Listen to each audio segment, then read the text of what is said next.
Hello and welcome to physics lesson 5.1, forces and net force. That's not how the force works. That's silly. Star Wars. Anyways, alright, so Newton, good guy that we'll learn about later, he kind of defines a force as a push or a pull on an object. And force can be measured in a variety of ways. The most common way is in pounds or in newtons, and we're going to use the metric version, which is in newtons, and that is derived as a mass times meters per second squared, or more importantly, F equals mass times acceleration. Now we'll talk about more about why this is, but for right now, this is called Newton's second law. We just need to know that force equals our mass times our acceleration. Okie dokie, artichoke. Alright, examples of force. We've already talked about the force of gravity. Boom. Gravity pulls stuff down. Gravity sucks. We know that. Sometimes you fall and it hurts and you're like, wow, thanks gravity. Appreciate that. But without it, we would all float off the earth and be, dead. So, that's good in some ways. We also have applied force. So people and things can push things or they can pull them. So Roy pushes a box going west, blah, blah, blah. Sally pulls a box going east, blah, blah, blah. These are all applied forces, and you would want to include that when you're doing diagrams and who's applying the force. Stuff can also push stuff, believe it or not. So I am sitting here on this chair. The chair is pushing up on me so that I don't fall to the ground. So without normal force, things would have a tendency to go through other things because gravity always sucks. So if we're being pulled down, something has to push us up, otherwise we would be falling down. We also have the force of friction, and we're not going to deal with friction too much other than talking about what it is. And the force of friction is always in opposite direction of the direction you're moving. So it's say you have a box and it's trying to move this way, yay. Friction would try to oppose this motion and it would be going the other way. And if there's too much friction, as some of you found out in your mousetrap cars, it's not going to move and that bites. Alright, as far as labeling forces, let's take a look at this. So this is what we call a free body diagram. And I have a bunch of arrows here and you can move them around here. At least I can, you can't, it's a video. God, it's not that interactive. Give me a break. Anyways, so force of gravity. We have that pointing down. Now, the way I like to draw what we call a free body diagram is I always have a dot here in the center, and then all our forces radiate out, which means all the arrows are always pointing out of the dot. They're not going into the dot, they are going out of the dot.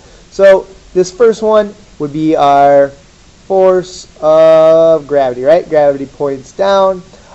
And if the object is not falling, then something has to be holding it up. So most of the time, this is normal force.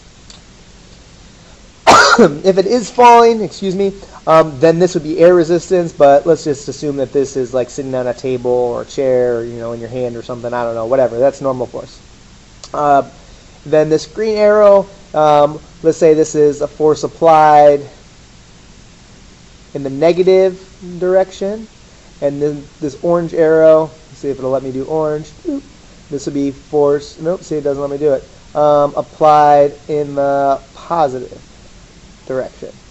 Alright? And this is how we draw our forces with arrows. How neat is that? Who doesn't love a good arrow?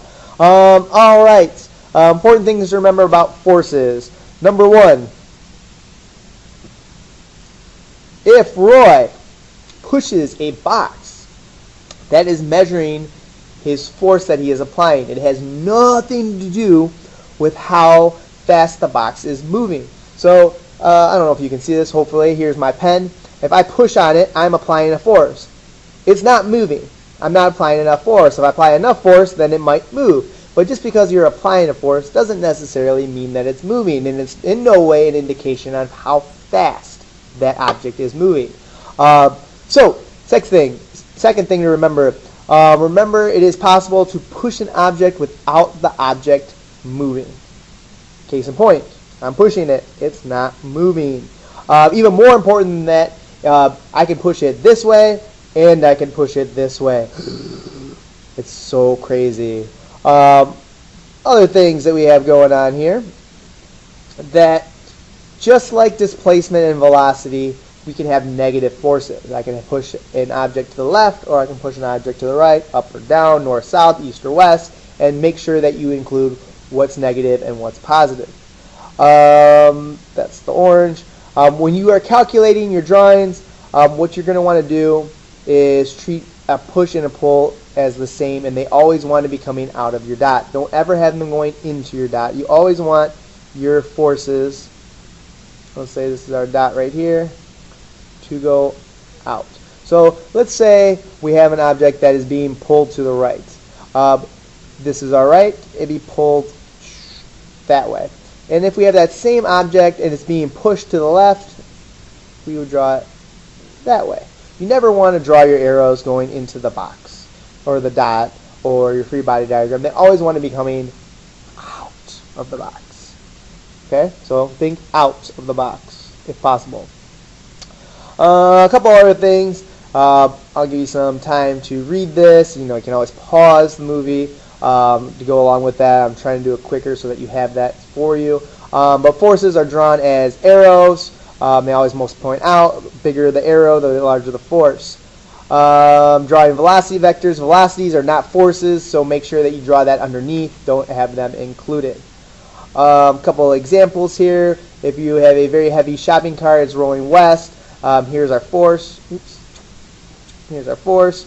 It's rolling to the west, so I am applying a force to it. I don't know why this isn't working all of a sudden. There it goes.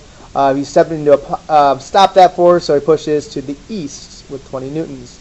Right, coming out of it. That looks good. Here we have a cow. This cow, you want to move it to the west.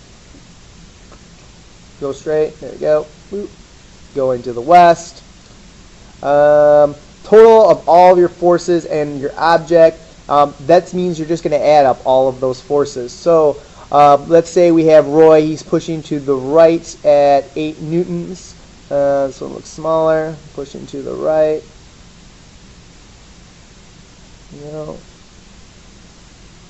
And then we have Sally. She's pushing to the left at 12 newtons.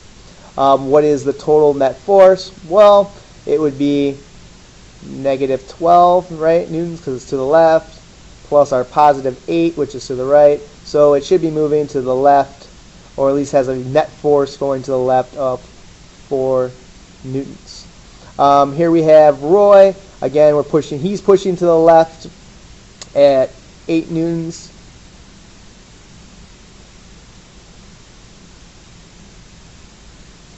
And we have Sally again. Now she's pushing to the right.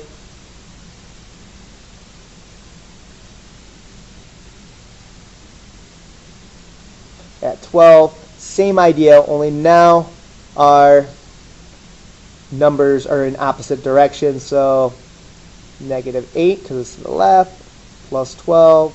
So we have a net force of 4 newtons, and that's positive. All right. This should be enough for you to figure out 5.1 on forces. So good luck with that. If you have any questions, come stop in. I'll be happy to help you. All right. Hasta luego.